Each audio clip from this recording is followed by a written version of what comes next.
So you're probably looking to make better content. Well, let me share 5 ways to instantly make your content better, even if you suck on camera and even if you don't have any kind of equipment. If you have a passion and a message to share and a drive to help people, then this is for you. It's an open invite for creators who want to become better at sharing powerful and authentic content. So if you're here because you want to create something meaningful, something powerful, and build a brand that's grounded in your own story and your own experience, and you want to learn how to do that, then this is for you. Now, what inspired this episode is something that I've actually been struggling with recently in my business. And I was just going through a client project where we recorded a 60-minute conversation, and the intention of this shoot was to draw out as much short form content as we possibly could. So this wasn't actually a podcast episode. This was a raw, candid conversation with the intention of getting social media content, potentially some advertising, and a lot of content for the website as well. And originally I'd handed this content for an editor to do, someone who was really good at editing and really great at the style of editing that they did, but they hadn't really done a lot of this kind of work. They hadn't really done a lot of storytelling editing. So I gave them a few days to go through and edit the work, and they've just come back with a bunch of content, and it just doesn't quite hit the mark. The technical side of things was great. The audio was crisp, the shot looked good, it was framed nicely, the colors were great, but it lacked the most important part, which was the story, and looking for the parts of the conversation that really grabbed attention. And it made me realize that there's something missing when it comes to making great content, something that no lighting, no audio, no great camera can fix, and that's storytelling. So I want to give you 5 ways to make better content pretty much instantly without needing an expensive camera, without needing good lighting, good microphones, without even being a really great speaker. But it is something that you will need to practice, and it is something that will just come with time. Now, number 5, which is the final point, is arguably the best and most important part. And don't skip, because all the other points are great, but I'm going to keep you hanging until the end. So number 1, understanding the outcome. What is the one key takeaway that you want people to walk away with? Now, this can be really tricky for some people because a lot of the times we feel as though the more value we give, the more valuable the content is. And a lot of times it just comes down to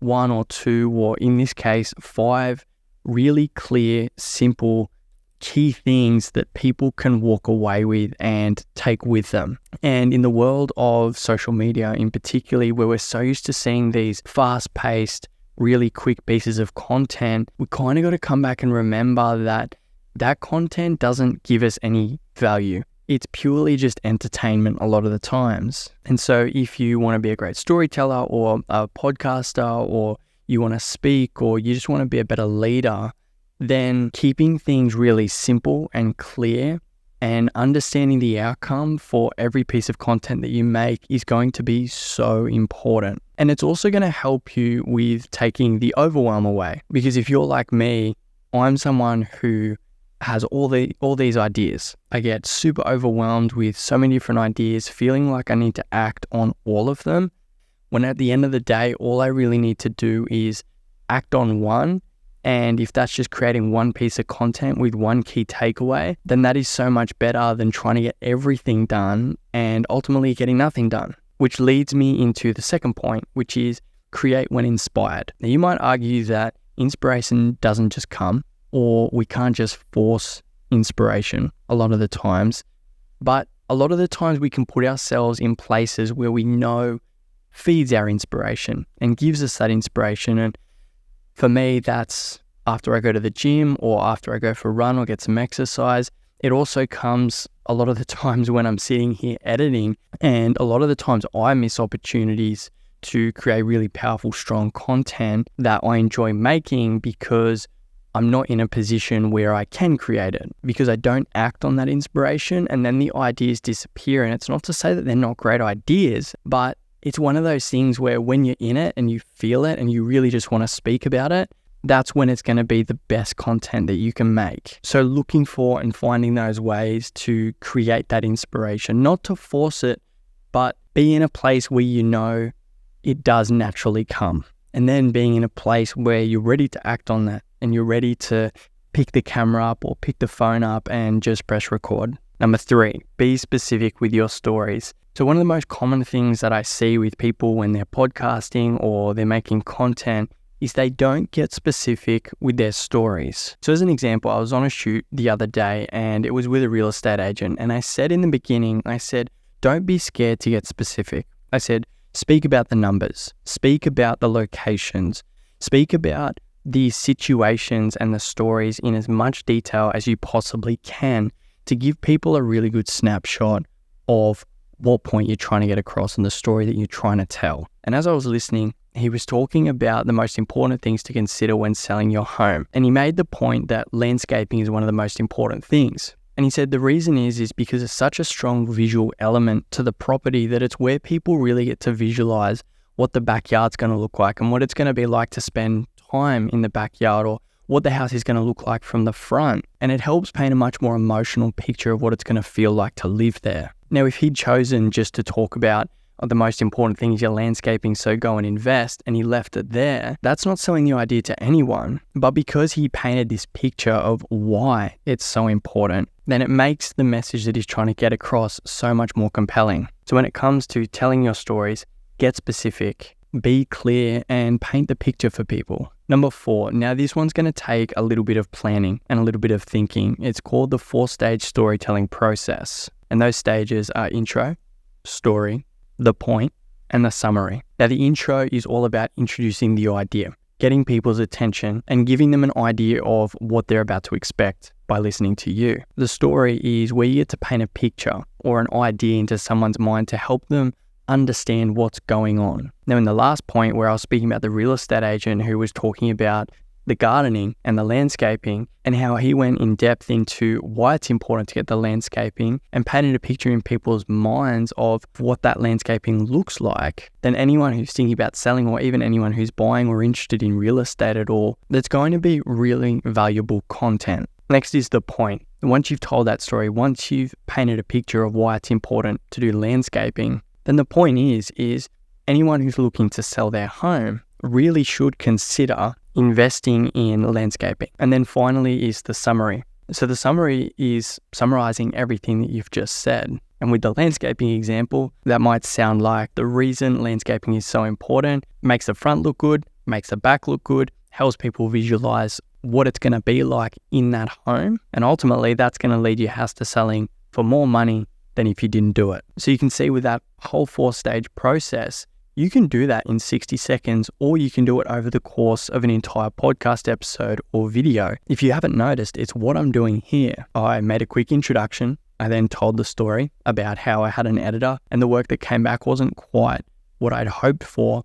And it helped me to realize that storytelling is really tricky, but a lot of people don't understand how it works and how to be more effective at it. And then I came into the point, or the 5 key points that I've been talking about here. And at the very end, I'm going to summarize everything that I spoke about, and I'm going to offer you something for free that you can use to get a little bit more out of this, something to follow. So stick around for that. Now, number 5, the most important part, and probably the thing that you can pick up right now and begin practicing, and that is the hook. The hook is by far the most important thing, and it's where people get stuck the most when it comes to creating content. Because if you can't retain someone's attention for the first 3 to 5 seconds, it does not matter what you have beyond that, they will never see it. So this is where getting really clear and also getting creative is going to help a lot with creating better content. And this was the part that my editor struggled with the most. It was finding really good bits of content, but as I was going through it, I was thinking, I'm missing context here. I need something to help introduce this video so I know what I'm actually watching. So I brought the project into Premiere Pro where I edit my content, and I realized that if he'd just gone back 5 seconds or just gone back 10 seconds,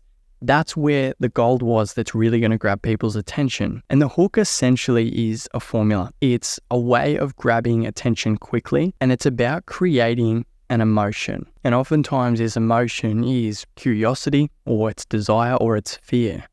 So what's going to make people curious? What's going to grab their attention and go, I want to learn more about that? Or what's something that someone really, really wants? Or what is something that people are so fearful of that they just can't look away. With this video, as an example, the way that I've hooked you in is actually creating a series of emotions. So the first was that I gave a clear number. So it was something that creates an expectation. So a lot of the times when we use numbers, 5 key steps, 7 steps, 10 things you didn't know, or 10 things you must know, those numbers and the way that the brain latches onto them instantly creates that curiosity. And it also creates an expectation of what they're actually going to get. Now, I've used 5 ways because there legitimately is 5 ways that I know how to make better content. So although, yes, this is formulated, and yes, I've thought very hard about this, and it isn't intuitive, and it isn't off the cuff, and it isn't just all because of this inspiration, I've thought hard about what I want to get across in this video. It's still true that I do have 5 ways. Now, the second part to this is 5 ways to instantly make better content. Now, when I spoke about desire, that's something that people want. That's something that you want. If you're listening to this, you want to make better content. Content that sounds better, that feels better, content that gets better engagement, gets better results. That's what you want, and that's what I'm delivering. Now, I could have stopped there because people want to make better content, but I understand that some people don't have access to certain bits of equipment, and some people don't feel like they're great at speaking. So I wanted to address that, and I addressed that by saying, even if you suck on camera and you have no equipment, because really, all of these skills just require a pen and paper and your voice and some practice. Now, having your phone is great because then you can record it. But this isn't about how to set up a great studio. This isn't about the best mic to get. This is purely about how to make better content with just you. And like I've said in the story I told about my editor, you can have all of the best equipment, but if you don't understand storytelling and how to structure stories and how to structure the way that you speak, then the content just isn't going to perform. Now, there is so much that I can dive into when it comes to creating a good hook, but the number one way that I have found to learn how this works is to purely just absorb and watch what other people are doing who are making viral content. And over time, you'll start to see the numbers and you'll start to see all those keywords that people are using to pull on those emotions, and feel how that feels for you. When you see that, what pulls you in? What YouTube video, when you've got an endless list to scroll down, what's grabbing your attention? What are you clicking save to my watch later? What are you clicking open in a new tab because I'll watch that in 5 minutes? What are the things that are grabbing your attention? Because really, it all comes down to that hook. Now, before we move on, if you've enjoyed this episode, I mentioned before that I've got something for you. So in the description and in the show notes, I've got the 4-stage storytelling process in a framework that I've built out, that I've put into a template that you can use, that you can go and deploy, that you can go and see how this might look and start to play with it on your own. Now, inside of this, it breaks down the intro and the hook and the story and how to get the point across and how to summarize and really create a solid framework for your next piece of content. And with that, to summarize the 5 key points. Number 1, understand the outcome. What is the one key takeaway that the person on the other side of the phone or computer or headphones is going to walk away with? Number 2, create when you're inspired. Fall into the habit and fall in love with picking up the phone or picking up the recorder or picking up the camera when you have a burning desire and a burning message to share. Number 3, be specific with your stories. People want details. People want to feel what it's like to be there. People want the numbers. They want the emotions. They want to really picture what you're telling them. So help them do that. Number 4 is work with the 4-stage storytelling process, which, like I said, you can get in the show notes below. And number 5, the most important part, is the hook. Practice and focus on grabbing attention quickly. And that's it. If you love this episode, please share it. If there's someone you know who really wants to make better content and you think they really struggle with one of these key points, share it with them. Do them a favor and do me a favor, because it goes a long way and I appreciate it. And I'll see you in the next one.